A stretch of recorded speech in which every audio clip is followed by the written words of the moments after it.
ہر حال میں اگر آپ یہ چاہتے ہیں کہ انسانیت مجروح نہ ہو، انسانیت محفوظ رہے، تو آپ کو عدل و انصاف قائم کرنا ہوگا، اور جتنا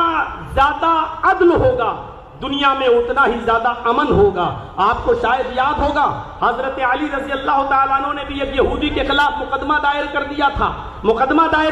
تھا قاضی شریح کی عدالت میں کہ میری ایک زرہ ایک یہودی کے پاس ہے، اور جب یہودی کو پیش کیا گیا تو یہودی نے کہا وہ زرہ میری ہے۔ حضرت علی سے کہا گواہ پیش کرو۔ حضرت علی نے جو گواہ پیش کیے تھے شرعی اعتبار سے ان گواہوں کی کوئی حیثیت نہیں تھی۔ قاضی شریح نے امیر المومنین حضرت علی کے خلاف فیصلہ سنایا، یہ کہتے ہوئے کہ اے علی، آپ نے جو گواہ پیش کیا ہے وہ آپ کا بیٹا ہے، اور شریعت محمدی کے اندر بیٹے کی گواہی باپ کے حق میں تسلیم نہیں کی جاتی ہے۔ اے علی، آپ نے دوسرا گواہ اپنا غلام پیش کیا ہے، غلام کی